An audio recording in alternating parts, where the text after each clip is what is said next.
มื้อนี้ก็เป็นมื้อดีมื้องามแล้วก็พวกเรา4คนจึงได้ไปหาปลาที่เดมตอนนี้พวกเรากำลังเดินทางไปเราก็บ่มีรถใหญ่เนาะเราก็ขี่แต่รถจักรไปนี่แหละแล้วพวกเราไปเบิ่งว่าในอนาคตข้างหน้าพวกเราจะจับปลาได้หลายส่ำตอนนี้พวกเราก็มาใกล้ๆสิฮอดแล้วยังประมาณ5 หรือ 6 นาทีนี่แหละเราก็ไปฮอดแม่น้ำแล้วพวกเราไปเบิ่งว่าพวกเราจะจับปลาได้หลายส่ำใดสุดท้ายพวกเราก็มาฮอดแล้วอันนี้เป็นหมู่กัมพูเชียของค่อยตอนนี้เรากำลังเตรียมแหที่จะไปโยนแต่ว่ามีหมู่อีกคนนึงของค่อยเราก็ลองไปกันแล้ว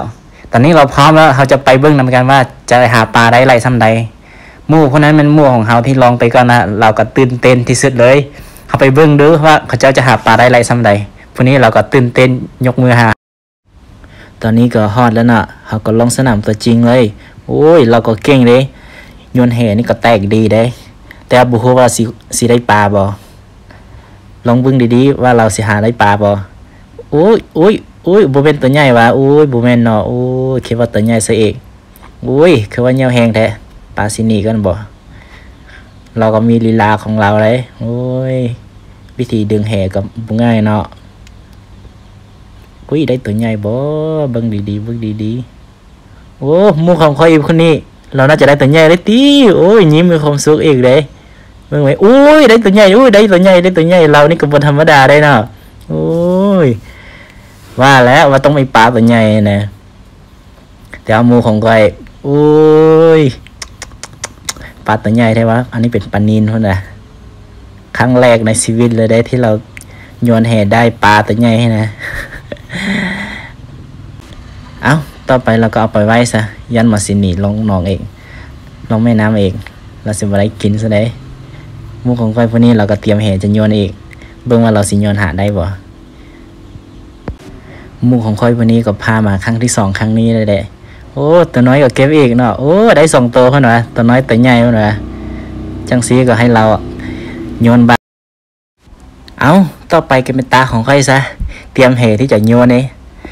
อันนี้ก็เป็นครั้งแรกที่เฮามานี่ค่อยก็โยนนั่นน่ะเบิ่งว่าค่อยสิโยนแตกว่าค่อยสิได้ปลาว่ะเบิ่งลีลาได้โอ้ยแตกดีอยู่เด้แต่ว่าบ่ฮู้ว่าสิความปลาว่ะบ่กล้าลองไปเอาเองสิให้หมู่ลองไปเอาบ่อยากลงน้ำอีกเอาแล้วค่อยโยนแตกดีวันนั้นก็สิบ่ได้ปลาวะจังซีเราได้พิลึกพอดีได้ไหลพอดีจนขี้คันเอาออกเลยนะจนให้มือมาสวยเบิ่งเลยพี่น้องตอนนี้เรากำลังปิ้งปลาอยู่จับมาหมดมือแล้วได้โอ้ค่ำมาเราก็มาปิ้งปลาโอ้ยเป็นตาแซ่บได้พี่น้องเอ้ยสุดแล้วตัวนี้นะเรื่องไหมโอ้ยพวกเขา4 คนถ้าว่ามีเป๊ปซี่อีกก็อีกเรื่องนึงแล้วแหละสปอนเซอร์ต้องเข้าแล้วสันทำดีเล่านี่โอเคWait, the fish no. That's side. Oh, the fish is burn. That side. Oh, quick. Almost. โอ้สิขาตะโรงกันตาเซฟเอลีพี่น้องเบิ่งไหมเขาปิ้งอยู่เทคถึงก้อนหินเลยเด้อันนี้ก็แม่น้ำเลยเด้ตอนนี้ก็มืดแล้วคุกประมาณ7 โมงปลายนี่แหละพี่น้องเอ้ย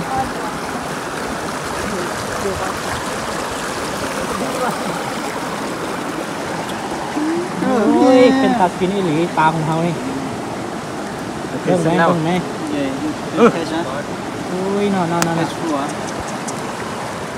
เป็นตากินปันนี้มีคนมากินนะบ่าวะสิโอ้ยไม่ละเอาปิ้งแล้วก็มากินโอ้ยเป็นตาแซ่บปันนี้วะแต่ว่าเสียดายที่เขาบ่มีซากปูเนาะกินพื้นเลยอันนี้เขาก็จะก็มาก็ซีเมนต์ไว้นี่แหละเขาก็อาศัยตัวนี้เลยโอ้ยปลานี่ก็เป็นตาแซ่บเด้ถ้าใครอยากกินก็มากินน้ำเด้อ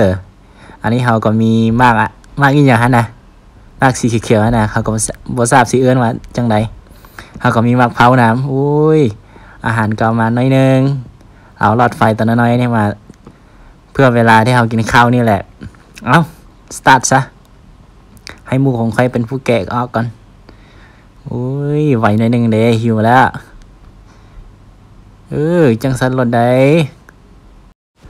สุดท้ายก็กลับมาโอ้ยมื้อนี้ก็ได้ปลาหลายเลยเมื่อคืนนี้นะจังซีดรถได้เอาในคลิปนี้ก็สาวซ้ำนี้กัน